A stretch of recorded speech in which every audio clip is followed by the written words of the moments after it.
Okay, we're ready to roll Okay. here. So let's, so Marie and Bucky are brother, sister, Yes. right? And you're the elder. I'm the older. You're the boss. Yes. Maybe Yeah. used to be. Well, he's bigger than I am. So you said the story kind of starts in 1880. So let's start there. Well, my grandfather came from Germany in 1880. He had a... What was his name? His name was, same as Bucky's, Fred Brauns. He was Fred Brauns Sr., my dad was Fred Brauns Jr., and he was Fred Brauns III. But my grandfather had a sister living here, so that is how he got to come. Do you know why she ended up here? I don't know why she... Why she, Bayfield? You know, why? I don't know, but there must have been some attraction here that brought them. I think the climate was much like Germany, and I know there wasn't water where they lived, but it just seemed as if there were. Well, he ended up here, and then he saved up his money. How old was he when he got here? He was 20 years old when he came, and he saved his money and sent for my grandmother. He knew her in Germany. They were sweethearts, but it took him 3 years to save up. I don't know how much it cost, but wages weren't very big, and so he finally sent for her, and she came over. What was her name? Her name was Teresa. What was her Westerman. given name? Yeah. And when she got to New York, someone stole her pocketbook. Oh. So there was the poor, she was a foreigner, she couldn't speak English, and she was dumb, well, you can imagine, Yeah. and afraid, nervous, and anyway, so she didn't have any money. But someone befriended her and got her a job in a hotel as a maid until she could get enough money then to keep coming in this direction. And when she came in on the first train that came into Bayfield. Oh. And I'm not sure what year that was. 83, if but it's 3 years later, I think it's 84, about somewhere in 83. there. Could be 84, 80, the last part of 82. Anyway, and she told me once that the city band was down there at the depot playing when she got off, and she thought that my grandfather had the band out for her in honor of her coming. And here the band was... It's a good welcome. The band was down to welcome the first train. Anyway, that was a good story. And then they got married. My grandfather was working. It was called Fisher's Store, and it was located down where George and Jim had their motel. There was a big building on that corner where the flower garden is. Mm-hmm. And my grandfather worked there. It was a general store, meat market, I suppose. And they got married, and they lived in, I think they probably built Mary Niffin's house. You remember Mary? Mm-hmm, sure. And that's the house that my dad was born in. Is that right? In 1887. He was born in that house. Mm. So that's... And what job did your grandfather have? Well, he just worked, as I remember, as a clerk, Mm-hmm. handyman. He was a locksmith by trade, Mm-hmm. and a butcher by trade. He had a little fruit farm. He wasn't college educated, as most people weren't in those days, but he had a lot of odd jobs. And what about your grandmother? Did she get a job? No, First got here? as far as I know, she never worked. Oh, she... But except that they had a little, then soon after they moved up to where, I don't know, who owns that house now? I think Mike Schultz owns it up across from the Skyline Courts. It's on Do you know who owns that North house? Limits Road. On North Limits Road, yeah. It's, Lee Murato lived there for yeah, Lee Oh, lived. yeah. I don't know who owns it, but anyway, they built that house then, and had a little fruit farm, cherries, strawberries, raspberries, chickens. She had a cow. And I remember it was my job to deliver the milk. When I was about 8 or 10 years old, she used to milk the cow twice a day, and I would go around with a tin pail of milk to the different customers she had. So they stayed up at that place Then they stayed up there. for quite a while. They never had any more children, but they lived there. Well, let's back up a little. They Well- had your father. Yeah. Was he the first child? He was the only child. Oh, the only he was child. the only child What, they and had. what was his name? His name was Fred. Oh, that's right. They called him Fritz. He was Fritz. And then when he was 5 years old, they went back to Germany. They didn't live in Germany. They just went back as a trip. I think they stayed about a year, but they kept the house up there. And so when they came back, they came back in about a year and grew some more raspberries and gooseberries. And then, let's see, I don't know what else he did. My grandfather at one time had a butcher shop. He was in with old Mr. Lodel. Is the Lodel name familiar to you? Well, I've heard it. But Well, it was Vermont Johnson's grandfather. And my grandfather were in business together. And then as my dad grew up, was that store down there where Pulaski's is now? Or no, was it a different was where store? the Easter Seal shop is. They had a meat market there. So it was just a meat market. It was wasn't just a whole grocery no, store. it was just a meat market. But and then they had the slaughterhouse up. My grandparents owned some land across the highway, across this North Limits Road, and they had a little slaughterhouse in there. And that's where my dad did all the slaughtering. So he learned that from His father. He learned that from his father. Right. And I can remember even when I was a little girl that they used it.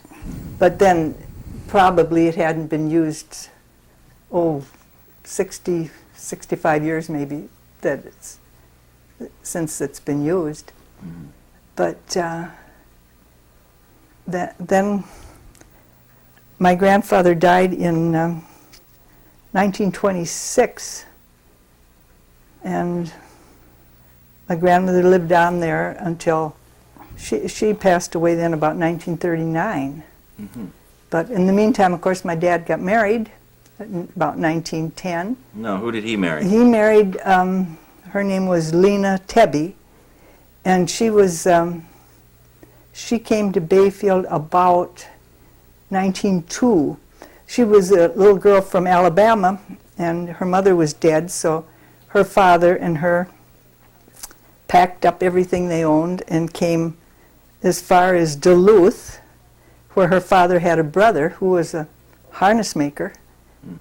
And they lived in Duluth for 2 or 3 years, and then they lived in Ashland, and finally came to Bayfield, where he was a shoemaker. He made shoes for people with crippled feet. He was, from what I understand, he was quite a excellent craftsman, learning the trade over, of course, in Germany too. But so then my mother and So what year did they get married? they got married in 1910. 1910. And So now we're talking, that's 30 years after that's grandfather came. yeah, that's. And then my sister, I have an older sister. She was born in 1911, and she lives in Chicago now and has been married and had 5 children. But and we lived over in the house where Dick Anderson lives in. You probably don't, but it's next to Buck Franson's house. We lived. Yeah, we lived over there for a few years, and then we moved up to the house where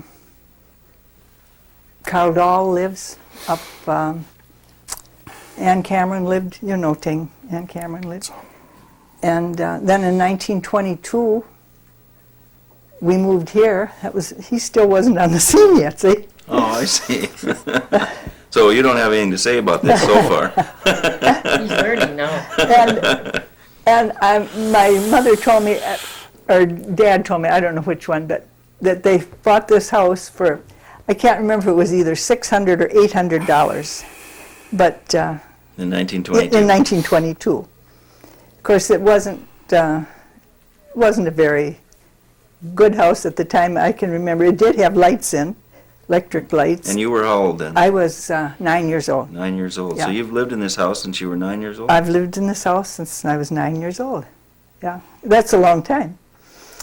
And I can remember it was the lights, electric lights we had. There was one string down from each ceiling and one light bulb. When no switches, we'd turn the light bulb. And one faucet, of course, outside plumbing, and no furnace. And then, of course, gradually, as we could, we fixed it up. Bucky has done a lot of work in the last few years for it. And then in 1922, we had a little sister that was born, and she only lived 5 years. Bucky doesn't remember her either, but What happened to her? she had spinal meningitis, and What was her name? her name was Teresa, and she, well, she wasn't sick long. My mother and Dad took her over to the hospital, had to go on the train. It was in January and no cars were available. This was in 1927, so I can remember they bundled her up and carried her down took her over to the hospital, and she died the next day. Oh, boy. They didn't, we had the doctor here, but he didn't know what was the problem, but they diagnosed it as meningitis. And then it was so sad, they wouldn't let us have a funeral for her because of the contagion. They thought it was so contagious.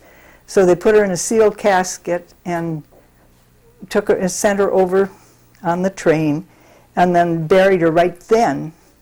And my mother had a memorial service for her Oh, boy. 2 or 3 weeks later. But that it was really a rough deal. And you were I was about 14? I was about 14. I remember it well. Yeah. Because and Bucky was, well, 1927. How old were you? He was 3. So he doesn't remember that. But I remember going up to the cemetery. We all walked down to the train, and they met the Fritz Meyers had a little, they called him a hack, and they put, I could see them still putting the casket into the hack, and then we all, I guess we got in another hack and went up to the cemetery, and that was that. Boy. So, and she was the only case of meningitis in town for, well, that year. And nobody could ever figure out where or how she ever got it. God. It just seems so strange, because usually something like that, there's 3 or 4 people, kids have it. Right. But, So random. yeah, Yeah. that's right. Yeah. So That must have been tough on your parents. it was very hard on them. And, I can remember my dad saying, well, he said, it's harder on you, Lena, because I can smoke and I get comfort from smoking. Of course, he was smoked cigars, and he enjoyed them so much. And I suppose he did enjoy that cigar, and he felt so sorry for my mother. But that was in 1927. So I was a freshman in high school. And what were your folks doing by then? What were they? My dad was probably butchering. He was a butcher. He worked for Al Lodel, that's Right. Vermont's grandfather, as a butcher. And by then, I think Lodel had some groceries in with the store, so he worked in the store. And At times he worked, he had his own meat market at one time. And he was always in the food business. So, His whole life. yes, until it comes later when he started the trollers. All right, well, we'll get to that. We'll get to that Yeah, later. Okay. Okay, But now now we're getting into the now we're getting, 1924, Bucky? Bucky was born in Is that when you were 1924. Yeah. Okay, now you talk for a while. I was born in this house in 1924, You were? Yeah. In this level or upstairs? Or? on this level. Yeah, this level. on this- I Sure, guess. right in that bedroom in With there. a midwife? I Is that remember. how Imagine it was a midwife.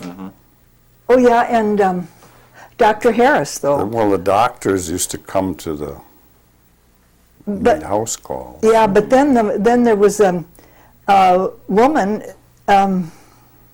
Mrs. Anderson. Do you know Shirley Anderson? No, I don't No, it think would be so. her grandmother. She was the midwife, and she would come and she'd do the cooking and the housekeeping and take care of the other kids for while the mother stayed in bed for 10 days. So now the mother gets up the next day. Yeah, I used to have the baby and go down the hall and see it. Oh, well, they didn't do that at first, though. You were a special thing. So, So you lived your whole life here, Bucky, in this house, then? Or did you move away and... Except for World War II. I've been here all the time. yeah. So that's, well, I was 65 last September. Yeah. And you were in the Army, were you in the Army? I was in the Merchant Marine. Merchant Marine. Yeah. But, well, who else? Ed Erickson was in the Merchant. Ed Erickson was in, and Julia Nelson Right. from Bayfield. Right. Yeah. Did you all go, were you all in the same area at all, or? I didn't know those, I knew them, but I never saw them during the war. Right. Well, they're both older than you are. They're both older, yes. Yeah. I was with a fellow, Robert Gagne. He was from Bayfield. We were together part of the time. And Ken Milligan, too, And weren't you? with Kenny Milligan. Now, are there just the two of you in the family, or do you have Yeah, other? no, we have an older sister. So you have the an older baby. sister. She's older than That's me. right, the one in She- Chicago, I'm sorry. Yeah. But there was none after you were born, No. Bucky. There was a boy someplace, but I don't remember him either, another boy. Oh, yeah, he was between my sister and I, but he died as a infant. Is that right? 2 or 3 weeks old, he died. So we hardly count him because Yeah. There's we, many families, many people I've talked to where that's been yeah, the case that's in those days. yeah. Well, Sure. 70 some years ago, they didn't have Yeah. the knowledge or the medicine, Yeah. and yeah. Well, let's see now. Where are we Well, now? Bucky, back Yeah. to you a minute here. Yeah. What are your first memories of this house and your family and your sister and sisters? Well, When you by were a the kid? time I was in the first grade, Yeah. she was gone. She was out of high school Yeah. and gone. Uh-huh.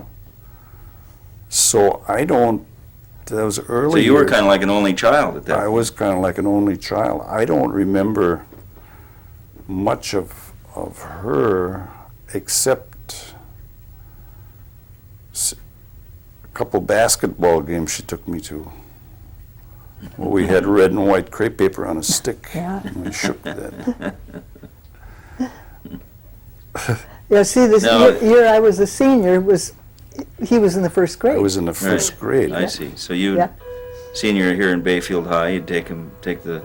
Took the little kid brother to the basketball game. Yeah. Now, how did you get the nickname Bucky? My dad nicknamed me that. He was Fritz. He was Yeah. Fritz, Yeah. and I was nicknamed Bucky when I was just a little kid. Yeah. And it's been with me all the time. Did you ever want to shake it or not? No, never tried Yeah. that. They christened me Frederick And I kind of try to shake that Yeah. for Fred.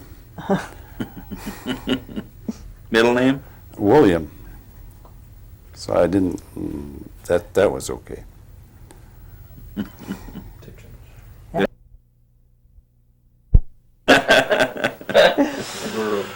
Yeah. We'll do Bucky here. Bucky, so let's carry you a little bit through a few years continuously here, because all I know is you were 5 and you were taken to a high school basketball game. So you went through all your school years here in Bayfield? Yes, I started the first grade up at what we call the low school, where the Baptist church is now. And I went to school there for 1 year.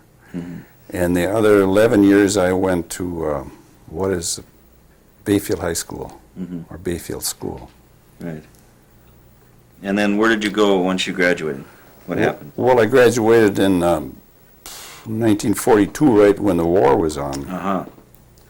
So I think that summer I worked at the cannery, and in the fall we went to, the draft wasn't really after us yet, so we went down to Flint, Michigan and worked in a spark plug factory Oh, you did? until about January. Now, and you then- said we. Did you go with some other guys? I from went here? with Roger Stahl and Chauncey LaBelle. And And how'd you get wind of that job? Well, it was... Someone else from here working there or anything? No, but it was wartime and there was work wherever you went. Ah. And Roger and Chauncey were both a year older than I was, so they got the Army call them first. And that's when I decided I wasn't going in the Army. And I had a phone call or a letter from Bob Hadland.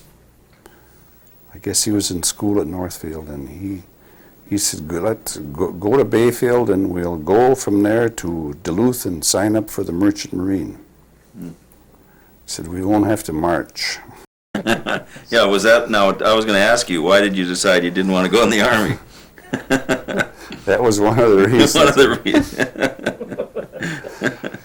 So we signed in February of 1943 in Duluth, and were accepted in a couple of months, I guess, or less than that. We were on our way to New York for about 3 weeks of schooling. And then I was shipped to California, to Oregon, and finally to Seattle, and on a Liberty ship as a messman, carrying food from the galley to the armed guard, to the crew of the armed guard. And we went on that first voyage, we went to the Aleutian Islands.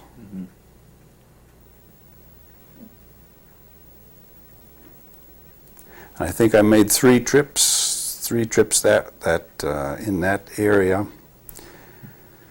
And the rest of the time I spent in the South Pacific. And were you in till the war ended? I was in till, yes, the war ended in August of 1945, and I didn't come home until May of 1946. Oh. Why the delay? Well, I was on another Liberty ship, and we had taken a load of coal from Long Beach, California to Genoa, Italy.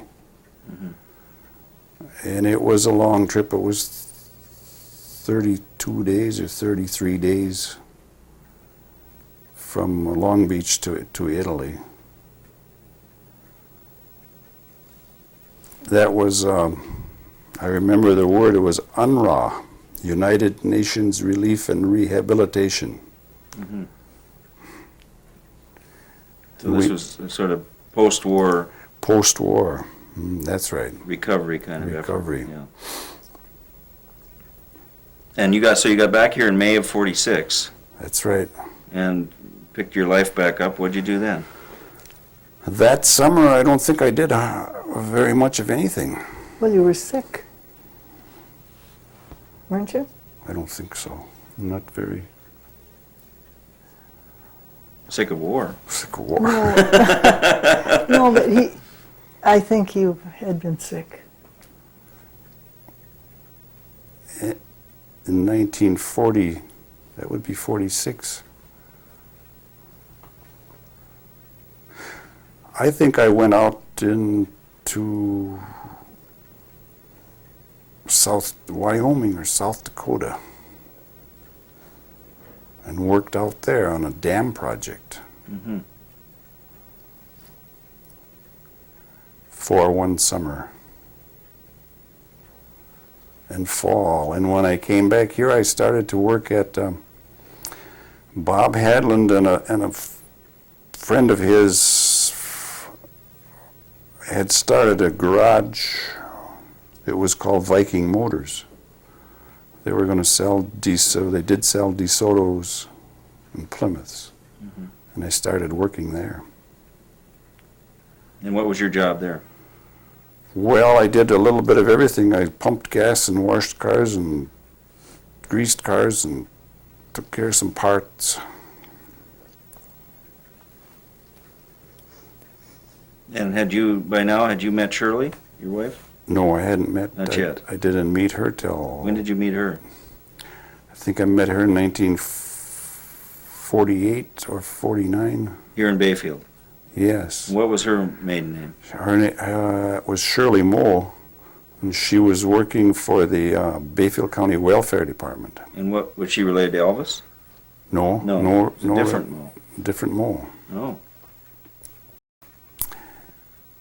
And I met her on the Star Route. Well, I guess I knew of her before, but she was, in the fall of the year, the road was red clay. And she was she was on the road, but couldn't go up or down. She was stuck. She was stuck. And you came along. And she sent word in, or somebody came and that she wanted a wrecker, so I went out with the wrecker. And of course the old wrecker we had didn't have any back fenders, and by the time we got her pulled up to the top of the hill, her car was pure mud. And I had to bring it in and hose it off. And of course we got better acquainted through that.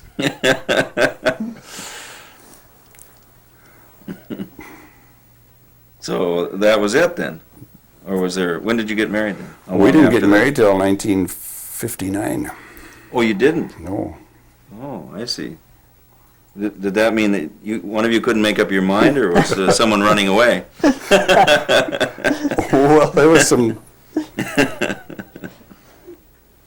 I really don't know what it was. Yeah. Just one of those things. Just one of One of those those things, right. Now, where were you at this time when he came back from the war? Oh, I was 46. here. Yeah, I was back here. You were back. So now we got to backtrack a minute. Well, Because the last time I heard you were about to graduate from high school. Well, I graduated from high school in 1931, then I went to Chicago to make my fortune, which I didn't. But I worked in Chicago for just 3 or 4 years, just doing whatever I could. I worked in a bakery, I worked and took care of kids, I did housework. You were 18, 19 years old? Yeah. And then, Well, why Chicago? well, my sister was there, Ah. and we had a relative there, an old woman we called Aunt. She was down there, and she kind of befriended us. We stayed with her while we were looking for work. And so then, in 1937, my dad was killed, and then I came home for the funeral and I never went back. How was he killed? Well, he had been on it was November, hunting season, and he and his pals were out hunting, and on the way home, the driver of the car missed a curve, and the 2 passengers were killed. He walked out without a scratch, the driver.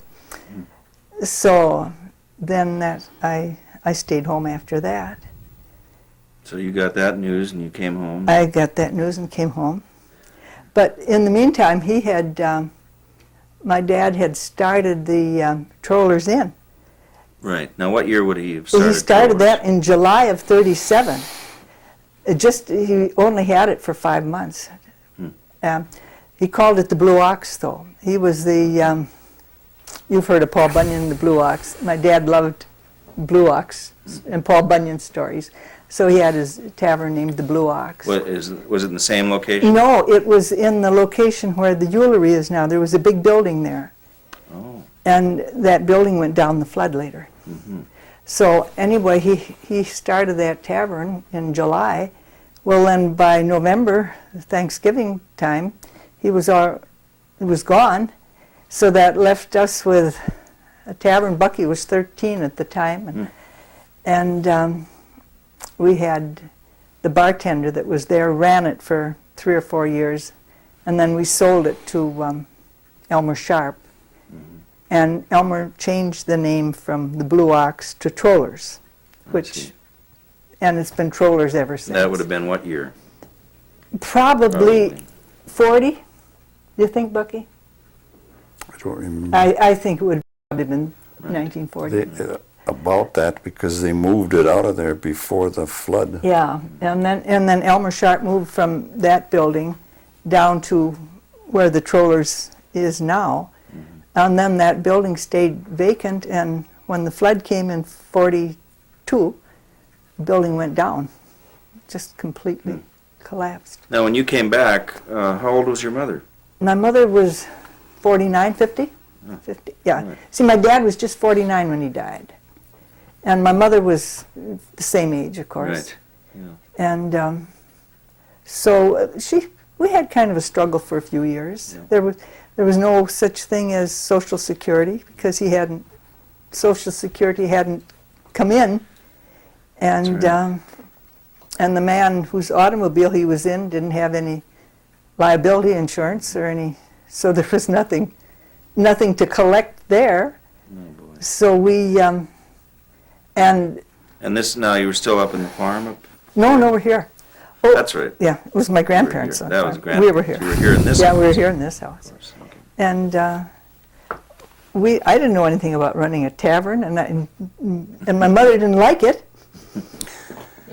Bucky was too young. And you were 13. He was 13. I was 13, and it was illegal in the city of Bayfield for a woman to have a tavern license. It was. Oh yes, that At was that time it was. that was a bylaw in the city of Bayfield that. So a liquor license could only be... So she had to sell the place for $1 to one of the bartenders, and he applied and got a license. Yeah. It was a law that went way back. There was somebody that wanted a liquor license, some woman, and they didn't want her to have one, so they made a ordinance that a woman Yeah. couldn't have it. Oh, boy. Yeah, and there was also an ordinance that there couldn't be a tavern on the upper side of the street. Right. On the side of the street, like where the Andy's. Andy's is. And Is that right? Sure. You never saw a bar there. No, It had to that's be on true. the lower side of the street. What does that mean? I wonder. You wouldn't get run over. You I run don't- across the street. Well, Roll down the hill. So some of the old women could walk safely on the street without being insulted, I suppose. Yeah, right. You could choose which side of the street to walk on. I suppose. But we were glad when we. So what did you do to help make a living? Well, then in the meantime, when I came back, we had this bartender running the place, which was all right, but it was kind of hard to get honest bartenders in those days too. He was honest, but some of the rest of them weren't. And then I went to work at the bank. Agnes Nelson and John Sales were at the bank, and they needed a teller, so I went to work there at the bank for $30 a month. And gee, I thought I had it made. And pretty soon I got 35, 40, and after I was there, about 2 years, I got $50 a month. And then there was a vacancy at the post office for a part-time clerk, and the postmaster, her name was Mrs. Freeman, she asked me if I'd like to work in the post office, and I said, sure, for how much? And she says, well, I can see that you get $60 a month. And so I quit my job at the bank after 4 years and went to work at the post office for $60 a month, and that was the best thing I ever did in my life, because that the man that had the regular clerk's job got sick in 5 months and had to quit, and I inherited his job as a clerk. So from the 1st of August, when I started at $60, until sometime in January, I only made $60, but then all of a sudden I was getting $125 a month. And I really was rich. And then that's when, that was in August of 42 that I started. And then in January of 43, I got to be the regular clerk. And that's when Lulu Shelvin came into the post office then. And she got my job. So, and gradually her job got better too because they paid more. So she had a good thing out of it. But when I first started at the post office, it was only 2 or 3 weeks after that flood. You've heard of the flood. Right. And the post office was in the building down where the Super Saver is. They set up a temporary business there. And well, it must have been there about a year before they had the sand out of the one uptown. And then we moved back to where the post office was, where Andy's store is. Right. And we moved back up there and stayed there until 1970 when they built us a new one. So. Do you remember the flood? Oh, sure. Where were you? Well, I was downtown all night long. When you No, were when it too? hit, when the water hit, were you? Oh, well, it rained, started to rain, and thunder and lightning, and then the fire whistle blew, and the wires were down, and everybody that could knew that something bad was happening, so we went downtown, up and down the hill. And then that big building burned, and how anything could burn when it was raining so hard. But it did.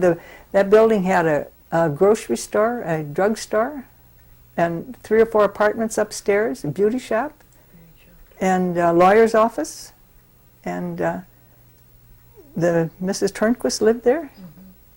So that was the 17th of July, 1942. That was they called it Black Friday. Yeah. Where were you, Bucky, at the? I was living here in Bayfield, and I was working at a store that's, it was called the Red Front Store, Yeah. owned by Rummel. And,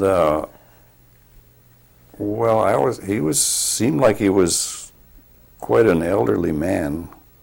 He lived in Ashland, but he used to stay in Bayfield a couple nights a week, and he had a cot in the back of the store. There was a kind of a mezzanine, and he had a cot up there. So, well, I was downtown in the storm with the rest of the kids, and I noticed his car in back of the building, so I knew he was staying there. So I had a key, and I went in and woke him up, and I said, Charlie, we got to move your move your car. It's going to get washed away. So anyway, we went out to move the car, and it wouldn't start. And I got some more kids and somebody with a Model A, and we pulled it out from behind the building into a safer place. And then we went back inside the store in the basement and started to move things from the floor to the tables, and even carried some upstairs. But it was all destroyed anyway. The basement was filled solid with mud and sand. And that building didn't burn, and of course it's still there today. It was apparently not damaged bad, except for the sand in the basement. Right. I was up all that night and moving things and just being around Whatever had to be done. whatever had to be Yeah. done. That's right. Just mostly being around. Now, Marie, did you ever marry? Yes. And so, well, let's get on to that track a little. Okay. Oh, I can stay up until 2 or 3 o'clock in the morning playing bridge. Yet if I'm home alone doing nothing, yeah. I'm sleepy. And then I go to bed. Are you a night owl naturally, or do you Oh. stay up late? No, unless No. I'm playing cards. Yeah. But I could play cards all night. If there's anybody. You get along well in my family because that's what my family does. What do they Cards play? fly. Oh, I could. They just fly. I could. It's just I was like. this little I started dealing. Me too. Yeah. My grandfather taught me how to count by playing cribbage. Yeah. Sure. Oh yeah. My mother and I have wild cribbage Uh-huh. games. We'll have one in a few days. Good. Anyway, back to now. How did you meet your husband? To Oh, be? well, What was his name? his name was Fred too. Oh my God! How'd you They get? like Oh, Fred. of course, thank God they had nicknames. Now, did your Fred have a nickname? Well, his name was really Alfred. Oh, But I see. I was married to him before I knew his name was Alfred. I thought it was just Fred. But he was. Good one, Marie. Well, I like that. that's a fact. I mean, even at the marriage, you thought his name was Fred. Well, because he told me it was Fred, and Everyone everybody called him Fred. called him Fred, and well, anyway, Bucky was still working down at his at the garage with Bob Hadlin, and Fred happened to be an uncle of Bob's, and he had recently retired, and came up from had been in Milwaukee where he had a bar, and came up from Milwaukee and was down kibitzing with Bucky and Bob at the garage, and I took this car, the first car I ever owned, down there to get it washed, and he was there, and well, we just started talking, and that's just the way it went. Bob introduced his uncle to me, and the first thing I knew, he was calling me up and saying, how about a date? So we went out. We went together for many, many years. I was still working, see. What was your first date? Where'd you go? We went over to Ashland to a show. I don't remember the show. Well, that garage was quite a place. That's where you Yeah, got it started with was. Shirley. and I got started with Fred. But we, all the time that, then I was working. Of course, I wanted to work so I'd get a pretty good retirement. So we went together for a long, long time. How long? 20 years. You did? Yeah. Before you got married? Well, sure. I was working, and Boy. it was, we had so much fun, though. He would go fishing, and I would go rock picking. I picked up more Lake Superior agates than what anybody else in the whole world ever did, I think. And so we spent all our time, all our dates out, either Herbster or Port Wing, picking. On the lakeshore. On the lakeshore. He was a great fisherman. He loved to fish. And I loved to walk up and down the beaches looking for rocks. So that's what we would do. And in the meantime, then I continued working. And then after I got through working, I retired in 1972. And then we got married after that. Well, what would have happened if you'd gotten married then? I mean, would it meant that you couldn't have kept Well, the job? I don't or know. Fred he said it wasn't, he didn't believe in a wife working. He was the old-fashioned. So you had to person. make a choice. So I said, well, I'm going to keep on working. So Stuck around. But he I stuck around. Oh, yeah, he stuck around. Oh, and it was a big surprise then when we finally did get married. Everybody was, Happy. well, I don't know if they were happy or not, but I was. We had a good marriage. We really did. Oh, great. We spent the winters mostly in either Tucson or Florida for 3 or 4 years. 3 years in Florida and 2 in Tucson. And or 3 in Tucson too. And then What did he do for a living? he had done a lot of things. Fred was born in Norway and was 15 when he came to this country. So he did a variety of things. Most of the time, though, he owned a restaurant. He was a chef, and then he owned a bar. Mhm. And Which bar? in Milwaukee. Uh-huh. He lived see. in Milwaukee. I see. And he owned a bar down there.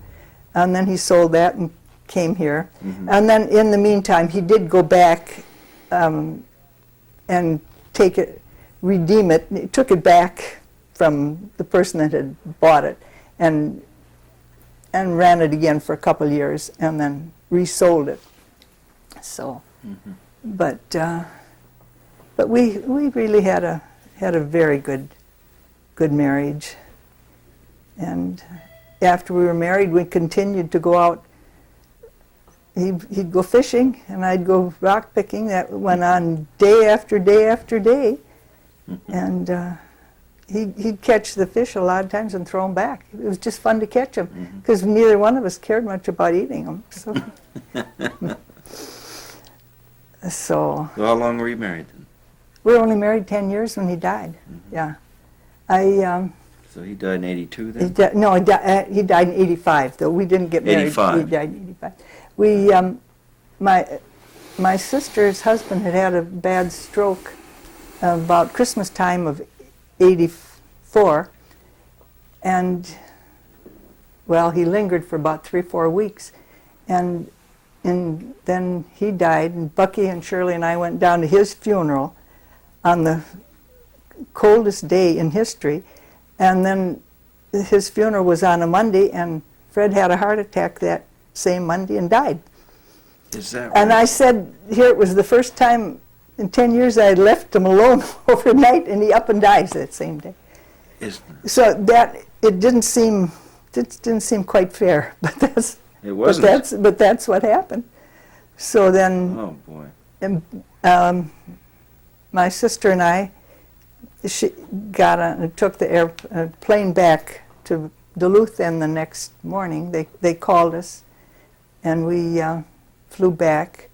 And Bucky and Shirley you see, I was going to stay down in Chicago and visit my sister for a week or two because she was tired and lonesome and everything.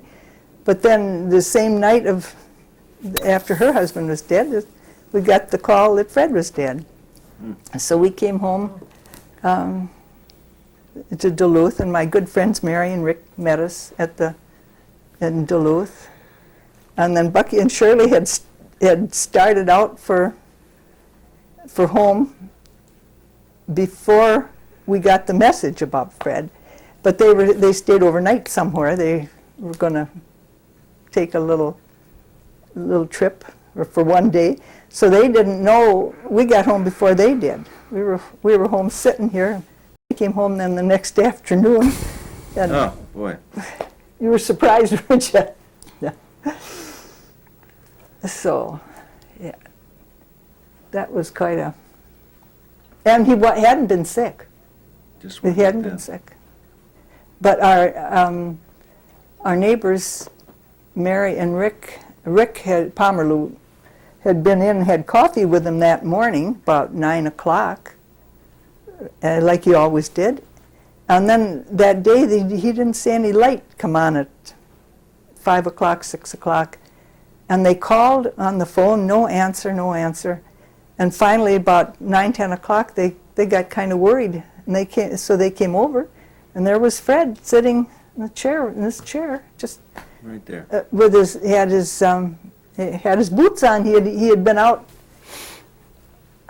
maybe shoveling, although Rick had shoveled, so there wasn't any snow for him to shovel. But anyway, he had his coat on and his boots. He had been outside and came in and was there, laid out. Boy. So that was a rough deal. Yeah. So, but So what have you just- been doing since that? well, It's been 4 years ago. It's going to be 5 years in January. 5 years in January. Well, I've been playing cards and reading and coffee clutching, Mhm. and I don't want to go anywhere. Like, I don't want to go back to Florida or Tucson or anything. It's more fun. But you have friends here. And I've got yeah. more friends here, Yeah. and I do have I've got a good life. Yeah. So do a little church work now and then. Everything shapes up, because nobody has everything their way, you know. Yeah. Yeah. Well, and you're not alone in a town this size. Oh no, oh no, it's Where you know I know. about everybody. But you know, getting back to when I worked in the post office, should have told you, I knew everybody there was. Of course. One of the best clerks you ever came across. Well, I don't know about that, but We used to but think so. but there was, you see, it was wartime when I went in, and there wasn't there were no men available, so there were 3 women that ran the post office, and it was hard work. There was no clothing store here, and people didn't have cars to get to Ashland like they do now, like in 1943, 44. And so Sears and Roebuck and Ward's did a tremendous mail order business, and there was no UPS or No. anything, so everything came by mail. We used to handle lots and lots of parcel post, just hundreds of bags of parcel post. Some of it was heavy. And then Dawson Hauser used to ship a lot of plants, spring and fall. He used to come in, sometimes he'd have, he'd ship about twice a week, and he'd have anywhere from maybe 40 to 75, 80 packages. A lot of them would be heavy. We had to weigh them and package them and put them in bags and handle them. So it was heavy work. Now they don't have the parcel post. The UPS Yeah. takes most of it, and I don't think that the Hausers do that shipping. And Sears and Roebuck doesn't, and Ward's, there's hardly ever, they pick it up in Ashland. Yeah. There isn't any of the mail order business. Yeah. But the mail order business was So they got it easy was down there big. now. Well, of course, they don't think so. But no, they've got a lot of other things that are harder than we had. We had the heavy work, but they've got, it's a different thing. They've got many more customers, many more boxes. And Do you remember some maybe yeah. strange or funny things that happened in Oh. that post office with Well, the, well, it's probably have been, but who was that? There was someone telling us this story about someone who came in there. Maybe it was Roger O'Malley. Forget who was telling us the story of someone come in and said, "Give me my mail." Oh. He said, "What's your name?" "Well, look at the pack. Look at the letter." well, that's about what happened. But the boxes, we had combination locks, and I know they'd rent for 45 cents a quarter, and now, of course, I don't know what they are now, but a whole lot more. And then we sold a lot of money orders too. And can you imagine the money orders only cost 6 cents? That's the fee. That was the fee. Up to $2.50, it was 6 cents, and then it was 8 cents if it was up to $10, I think, and then 11 cents up to $20, and anything over $20 was 22 cents. But it's hard to believe that the economy was so different. Yeah. 6 cents. Yeah. And we'd make out a lot of money orders a day. A lot of days we'd make out 150, 200 money orders. And then each one of those had to be listed. We had to type in and list them all on a sheet of paper, the number of the money order, and how much it was for, and then the fee that was collected. And then, of course, the money had to jibe with what was in our drawer.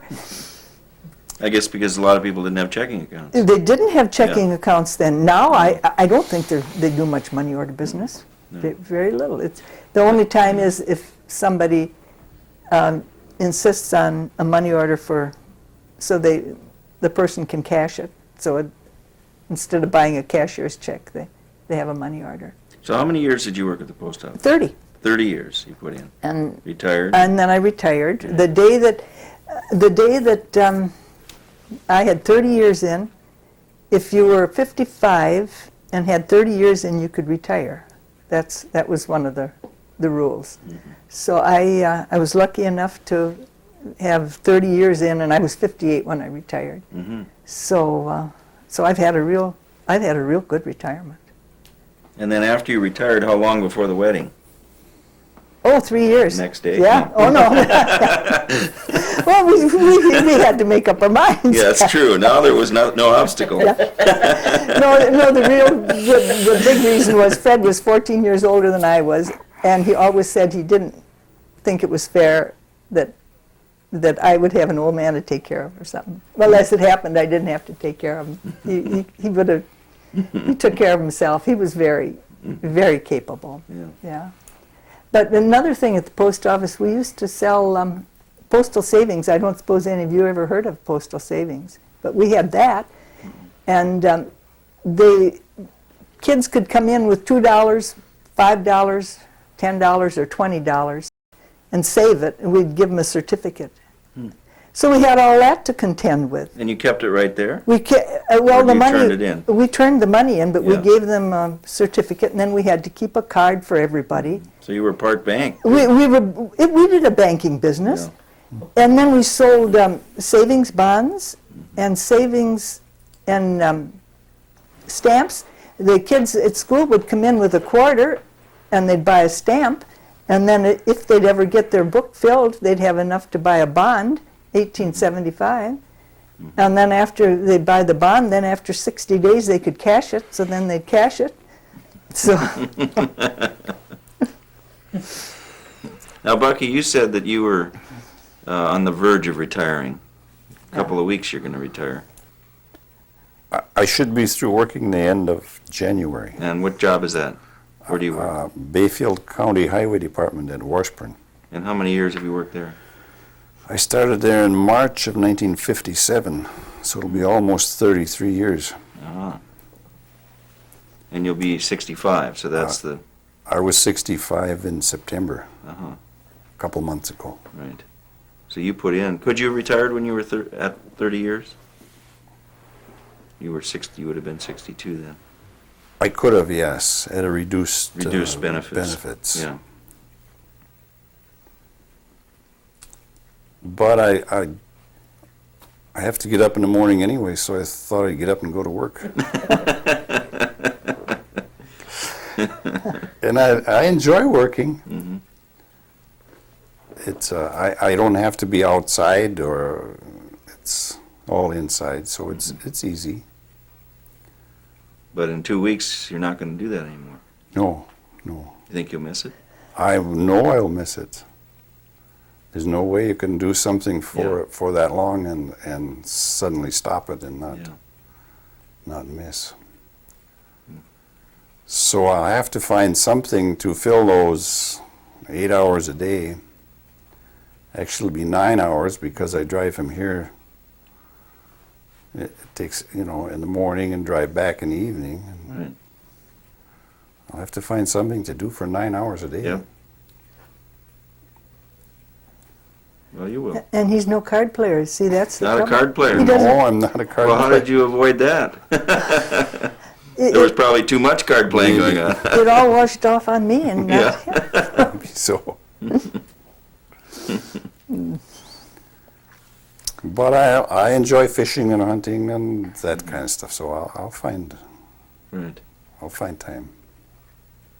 Now, one thing we touched on earlier that I wanted to kind of come back to Yeah. was we were talking about how Bayfield has changed a lot, oh yeah. even recently, but certainly since you were, young. Oh yes. And just let's talk a little bit about that. I mean, what kind of changes have you seen the town and the area? Well, of course, the marina and all the gift shops, and when we were kids, we were swimming down there every day, twice a day down where. Where the marina is. No, I never swam there, Ting. I swam at Booth's Dock, Okay. by where the landing is, that gift shop. We swam there, and You're next to where the ferry comes in. next to where the ferry comes in. Yeah, we swam there, and of course the kids from the other side of town went out to the coal dock. The kids on our hills. This is swam. Catholic Hill. This is Catholic Hill. And the other was Sweet Hill. The other's Sweet Hill. Yeah. And Sweet Hill went where? They went down to the coal dock. That's down by Harriet and Vermont Johnson, down in that area. And but other changes, the amount of tourists here are. That's what every summer there's more and more people that find us. Is that good or bad? Well, I liked it better before. Yeah, I know it's good for the economy. Yeah. I can't that's the problem. say that it isn't. But I liked it better the way it used to be, and but it's not ever going to get that way again. So I gotta accept it. And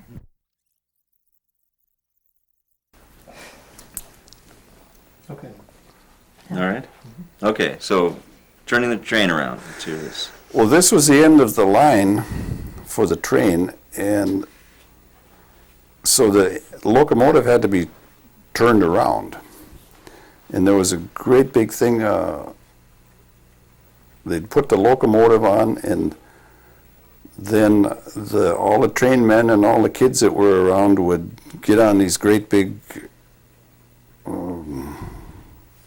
timbers that were stuck out from the turntable, and we'd push on that and walk in a circle till the locomotive was headed the other way. It was all by just manpower, All huh? manpower. No engine, no No, motor. no power at all. Or no. And where was that turnaround located? It was, well, it was Where close things are now. to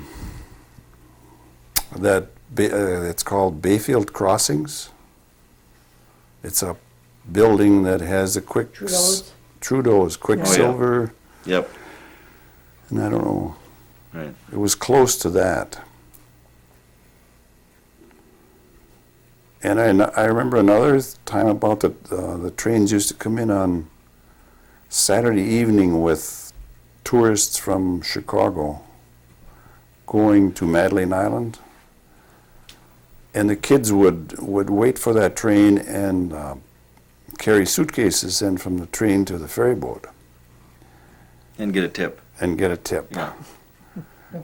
And I never really got a job of doing that. I helped some of the bigger kids. By the time I was old enough to do it by myself, that train had quit, and I never did get into the big money. Which was what? What would they get for a tip? How much would you say? Probably a dime or a quarter. Yeah. Right. yeah, that was big money. Sure. And Well, I remember, how come you guys never left Bayfield? Didn't you think about it? I mean, you briefly went to Oh, Chicago. I went to Chicago for a few years, Yeah, but I know, but- I liked it back here. Why? I mean, wasn't the big city beckoning at some point when you weren't attached, or No, I don't think so. no? And for a long time I was the only. I didn't. All my friends had gone. Is that right? My kids that I graduated with, they were gone, of course. But gradually, and then after I've been here so long, I've made different friends. But I never wanted to go back after that. I went back for a visit now and then, but I was completely bored. I could hardly wait to get home again. So you were bored in the City. where supposedly it's supposed to be It was exciting. supposed to be exciting. Yeah, that's right. More exciting here. Yeah, it was better here. Well, you had your agate hunting. Oh yes, and I found so many agates. I sold most of them, Well, I sold about half a ton of, Half a ton. yeah, about 1,000 pounds to this one guy. I had ice cream pails. He can tell you, I had ice cream pails full, coffee cans full, all over the house. Basement, garage. The basement, the garage. She really did go to the beach. I was, Yes, I'd take my vacations, and when I was working, Eleanor Knight and I took our vacations, and we went out every day for a week in May and a week in October, and picked rocks. And of course, I found so many more, and then she kind of got... What'd you have? You had a special knack for finding these agates? I or- think I did, and I knew special places to find them. You did? Oh, yes. Over the years. And I didn't tell a You lot didn't of tell people. anybody. And then I found one day I found half of one, and then, a couple months later I found the other part of it. And all Fred said to me was, well, there's a piece missing now. There's a third piece missing. I'll show it to you after. Why don't you go and find that? And I'm still looking for that other piece, but I don't think I'll ever find it. But Well, you never know. I found an awful lot of pretty rocks. Oh, and then I polished them. I had a tumbler. It would polish. It had 2 barrels, and it would polish 16 pounds in each tumbler. It took about 30 days to do a batch of rocks. That machine had to go night and day, and so Bucky hooked it up for me, and I polished an awful lot. Then you would sell these rocks? And then, to- well, then this one couple came up from Janesville. They were going to make jewelry, and they didn't have the occasion or the place to go and find them, so they wanted to buy them. So I sold most of them. I gave an awful lot of rocks away too. Gave pounds and pounds and pounds. Some of them, I got one rock that weighs 1.5 pounds, and another one weighs about 1 pound. But the rest of them, it would probably take, 50, 60 rocks for 1 pound. So that's a lot of rocks. And for every rock that you pick up that was an agate, you'd probably pick up 1 million that wasn't an agate. So Boy. I got plenty of exercise. But Wasn't there a market on them oh, at one time or another? probably was. But if I had shopped around, I suppose I could have sold them for more money. But That wasn't the purpose, was it? no. Or was it? For my, No. no. It No. was just fun. Yeah. That was my joy in finding them. And I still go out in the summertime and do some of the beaches. But the last few years there have been many more pickers. The whole families that go out. There's more camping done now, and the kids get to like to do that. So I So you hope have competition. and I hope they find some, because I sure have found a lot of them and had a lot of enjoyment finding them. Yeah. But then I had a saw at one time. I was going to cut them, and I did cut some, but I didn't. All I like to do is find them and let someone else have the fun of cutting them. So, and I found an arrowhead, 2 arrowheads when I was out on one of the beaches, and though it was kind of fun to find them, I figured that they probably were hundreds and hundreds of years old. Maybe some Indian shot something with them. So that was. But I sure spent a lot of enjoyment had a lot of enjoyment on those beaches. And we'd take a picnic luncher. He had a little camp stove. We'd cook. Once in a while, if we'd catch a fish, we'd boil the fish, or stop at somewhere out there for lunch and spend the whole day out. So the lake really is important to your lives. It has been. And Fred had a little boat, and we'd go out trolling. He liked to troll. I never was a fisherman. I'd go along, but all the time I'd be wishing I was on the beach. Yeah. So. But could it be any beach, or did it have to be Well, Lake Superior? Well, there's just certain beaches that you can find in Agate. There aren't any around here. You have to go to Herbster or Port Wing, or else go up in the gravel pits in Minnesota. I used to do that too. Oh, you did? About once a year, I'd go to the gravel pits in Minnesota hunting rocks, and I'd find a few, but it wasn't as much fun roaming around a gravel pit No. as it was on the beach. Yeah, that's right. So, yeah. Well, are there any other stories about Bayfield, favorite ones, or things that are on your mind that you Well, can think of, Can't Bucky, or can't think of anything right now. no, incidents that might have happened, or that you wanted to record for posterity? No, I don't think that the posterity is really interested in, Well, I in am. this. Are you? Sure. Yeah. Yes. Well, it's nice of you to say that. Yes, very much so. I even learned a lot. from it. Did you? Oh, it's, yeah, and you thought you knew everything about me, That's didn't you, right. kid? Yeah, I remember Ting, pretty near every year she'd come along with a new baby, and it was always in August. Always in August. And Lulu, the girl that worked for me, always said, you ought to have one on my birthday some year. And I don't think you ever did. You had 28th of August? Did you have one on? Yeah, that was Mary. Oh, Mary. Oh. Yeah. Oh, yeah, and we had a real good crew working in the post office. First of all, it was just the three women. And then when the postmaster retired, then Chummy Chapey got to be postmaster. And then there was Chummy and Lulu and I. Arnie Lindquist was the mail carrier. Francis Hessing, that's Helen's brother, was the star route carrier. And there were the five of us that worked together for years and years. And then I retired in 1972, and Lulu retired 73. And Chummy, about a year after that, was sick and had to retire. And Arnie retired soon after that, and Francis Hessing died. So within a few months, the whole setup down there was changed. Complete, End of an era. A complete. Yeah. And I'm the only one living of that crew, and the rest have all been dead, about 8 or 9 years already. And I don't know how come I'm so lucky that I'm still going strong, and they've all been dead.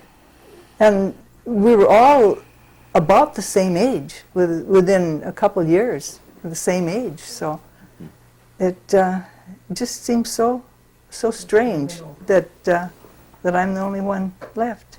Lulu was a real good person. She was What to was her work last with. name? Her name was Shelvin, and she worked so hard at home too. She had a sister that she took care of that was sick, and she took care of her dad and her old aunt, and she Ted was lived there too, and didn't Ted, yeah, and her brother.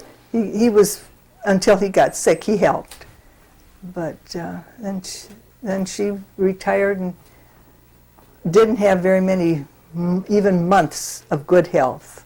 And then she finally ended up in the nursing home and died. So but I felt awfully bad about that because she worked so hard. And we worked side by side for 30 years. You don't do that without having a real attachment for somebody. Yep. Because she was a good person. Because these days that's unusual, Yeah. I think, that And people work together over such a long And- span. and There's such so a- much turnover. and we had such a good relationship. Yeah. So yeah. So Well, do you think that you'll spend the rest of your days in this house? in Oh, I'm this sure. Town? And well, up in Bayfield, I'll probably end up in the nursing home.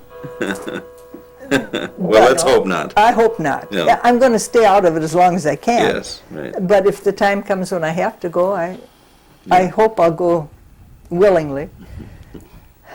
So What about you, Bucky? Are you going to stick around now that you're going to retire? You're not heading south, or Not for more than a couple months at a time. yeah? I might go on a vacation trip, but not to move. Oh, no. Not after all these years here. Yeah. The roots are deep. The roots are deep. Yeah. Well, it's a good spot to be. Yeah, we think so. Yeah, and after all, let's see, since 1922, well, we've been in this house 67 years. Well, that's roots. that's roots. Yeah, that's roots, all right. We did a big remodeling job a year ago. Of course, it needed it. We had done simple jobs before, but we put new steel siding on all new Anderson window walls and a new roof, and then we did some work on the inside. So it should be in good shape now, as long as I live, and as long as he can fix the little things that happen. Keep you busy for 9 hours. That's right. Yeah, maybe it will. So, Well, yeah. anything else? Can't think of Dad? anything? Well, thank you very much. Well, It was a pleasure. I thank you. I hope I haven't spilled off too silly, but No, it was wonderful. yeah. Okay. All right. Now we'll have that coffee. Okay.